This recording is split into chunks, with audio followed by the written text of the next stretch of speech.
नमस्कार दोस्तों, आप सभी का मेरे YouTube चैनल में बहुत बहुत स्वागत है।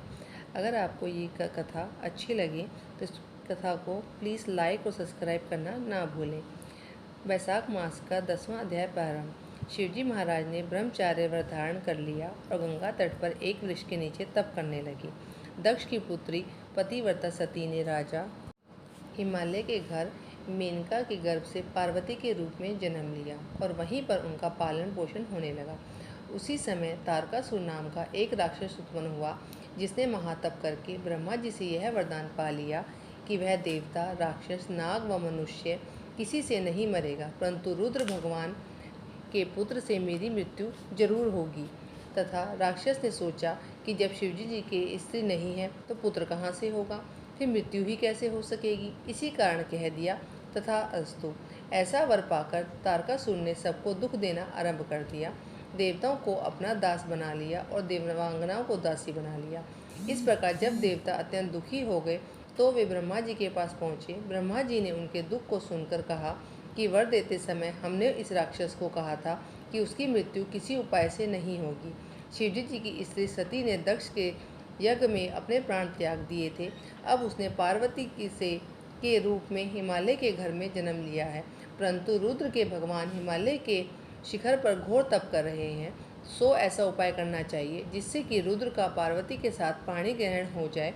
और तब सब देवताओं ने इंद्र सहित अमरावतीपुरी में जाकर गुरु बृहस्पति जी से सलाह ली और फिर इंद्र ने अपने कार्य की सिद्धि के लिए नारद तथा कामदेव को बुलाया और उनसे कहा कि वह हिमालय पर जाकर उनको समझाएं कि पहले जन्म में दक्ष की पुत्री शिवजी जी की पत्नी तब पार्वती के रूप में तुम्हारी पुत्री हुई है, तब सती के वियोग में श्री महादेव जी तुम्हारे शिखर पर तप कर रहे हैं, इसलिए तुम अपनी कन्या का विवाह उनसे कर दो, जिसे वहां जाकर उनकी सेवा कर सके, वही उसके पति होंगे। इंद्र की आज्ञा पाकर नारद जी को जैसा समझाया था वैसा ही करने के लिए चले गए और फिर इंद्र ने कामदेव को बुलाया कि सब देवताओं के हित के लिए तुम बसंत ऋतु के सहित तपोवन में, जहाँ रुद्र तपस्या कर रहे हैं, जाओ और वहाँ पर बसंत का विस्तार करो।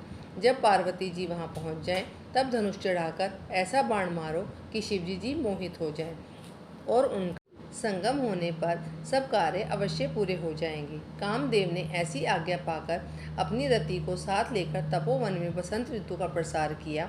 एक समय श्री महादेव जी के पास उनकी सेवा करने के लिए पार्वती जी बैठी हुई थी कि तभी कामदेव ने पीछे की तरफ से वृक्ष की ओर में होकर शिवजी जी को बाण मारा तो शिवजी जी को मन अत्यंत चलायमान हो गया। कामदेव दूसरा बाण चलाने वाले ही थे कि शिवजी जी को विचार उत्पन्न हुआ कि उनका मन चंचल होने का क्या कारण है।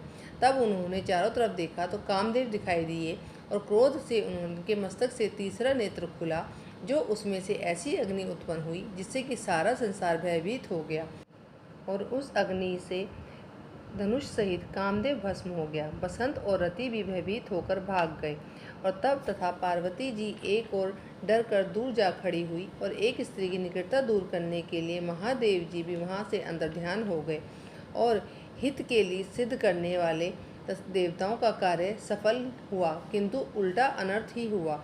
जो कोई साधुओं से दुष्टता करता है उसके साथ ऐसा ही होता है। इसी प्रकार इक्ष्वाकु वंश का राजा भी साधुओं को अप्रिय था, क्योंकि वह भली भांति साधुओं की सेवा नहीं किया करता था, इसलिए उसे महान दुख भोगे और बुरी से बुरी योनि में जन्म लिया एवं 7 जन्म तक कुत्ते की योनि में रहा। इसी प्रकार कामदेव ने शिवजी जी का अप्रिय करने से दुख उठाया।